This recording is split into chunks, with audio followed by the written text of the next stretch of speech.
29 April 1976 Dhaka বিশ্ববিদ্যালয়ের যেসব শিক্ষার্থী 1975 সালে অনুষ্ঠিত স্নাতক ও স্নাতকোত্তর পরীক্ষায় প্রথম শ্রেণীতে প্রথম স্থান অর্জন করেছেন, তাদের সঙ্গে আনুষ্ঠানিকভাবে নানা বিষয়ে আলোচনা করেন সেনাপ্রধান ও উপপ্রধান সামরিক আইন প্রশাসক major general Ziaur Rahman.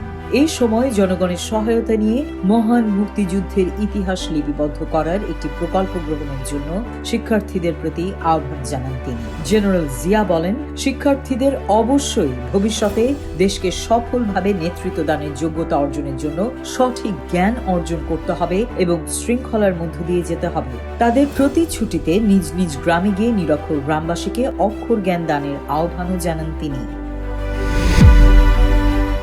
29 April 1977 প্রেসিডেন্টের দায়িত্ব গ্রহণের পর প্রথমবারের মতো যশোর ও কুষ্টিয়া সফরে এসে চুয়াডাঙ্গায় জিয়াউর রহমান বলেন, কাজ কাজ আর কাজ, কাজই হবে বাংলাদেশের মানুষের একমাত্র স্লোগান। চিত্রা নদীর পুনঃখনন প্রকল্প নিজ চোখে দেখতে আসেন প্রেসিডেন্ট। এই প্রকল্পের কাজ 31 মের মধ্যে শেষ হওয়ার কথা। প্রেসিডেন্ট বলেন, ইনশাআল্লাহ আমরা স্বাধীন ও সার্বভৌম থাকব।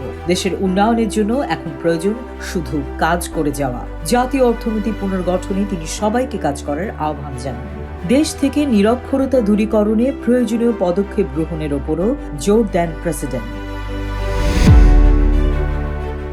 29 এপ্রিল 1978 সেনাবাহিনীর চিফ অফ স্টাফ পদ থেকে অবসর গ্রহণ করলেন জিয়াউর রহমান। এই পদ থেকে অবসর গ্রহণের পর তিনি সেনাবাহিনীর কোনো বেতনভোগী পদে নেই।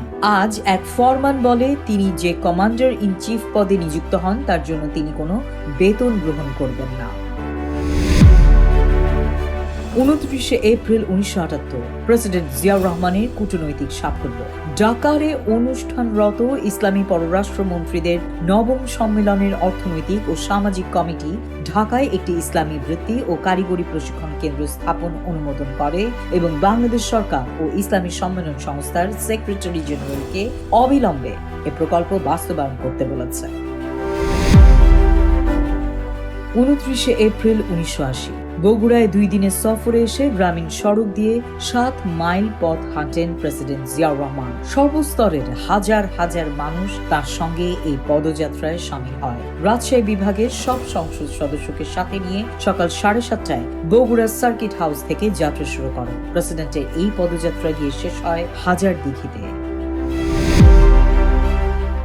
29 এপ্রিল 1980 বগুড়া সদর রাজনৈতিক জেলার এক বিশাল গ্রামীণ কর্মী সম্মেলনে প্রেসিডেন্ট জিয়াউর রহমান বলেন, বিএনপির রাজনীতি হচ্ছে ঐক্য, শান্তি ও শৃঙ্খলা প্রতিষ্ঠা করা এবং দেশের প্রতিটি গ্রামকে সব দিক থেকে স্বনির্ভর ইউনিট হিসেবে গড়ে তোলা। তিনি বলেন, আমার দলের রাজনীতি গ্রাম ভিত্তিক। দেশের 90% মানুষ গ্রামে বাস করে। রাষ্ট্রীয় কর্মকাণ্ডে অবশ্যই তাদের যথাযথ অংশগ্রহণের সুযোগ থাকতে হবে এবং উন্নত জীবনযাপনের পর্যাপ্ত সুযোগও দিতে হবে।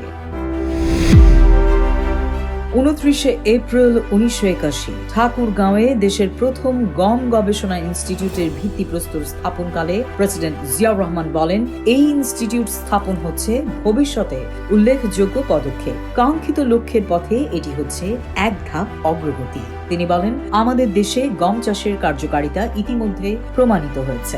আগামী কয়েক বছরে খাদ্য উৎপাদন দ্বিগুণ করার লক্ষ্যে গম চাষ একটি গুরুত্বপূর্ণ ভূমিকা নিতে যাচ্ছে। প্রেসিডেন্ট বলেন, এই গম গবেষণা ইনস্টিটিউট স্থাপন হচ্ছে আমার একটি ব্যক্তিগত অঙ্গীকার পূরণ। 29 এপ্রিল 1981 পঞ্চগড়ে স্বনির্ভর গ্রাম সরকার প্রধানদের উদ্দেশ্যে ভাষণে প্রেসিডেন্ট জিয়াউর রহমান বলেন, বাংলাদেশী জাতীয়তাবাদী চেতনার ভিত্তিতে একটি শোষণহীন সমাজ গঠনের মাধ্যমেই কেবল সমৃদ্ধির পথে অগ্রযাত্রা নিশ্চিত হতে পারে। তিনি বলেন, স্বনির্ভর গ্রাম সরকার জনগণকে সঠিক নেতৃত্ব দেবে এবং একটি শোষণহীন সমাজ গঠনে সর্বাত্মক প্রয়াস চালাতে তাদের অনুপ্রাণিত করবে। প্রেসিডেন্ট বলেন, একটি শোষণহীন সমাজ গঠনই আমাদের রাজনৈতিক, সামাজিক ও অর্থনৈতিক কর্মকাণ্ডের লক্ষ্য। তিনি বলেন, বাংলাদেশী জাতীয়তাবাদী হবে আমাদের সকল উন্নয়ন কর্মকাণ্ডের ভিত্তি।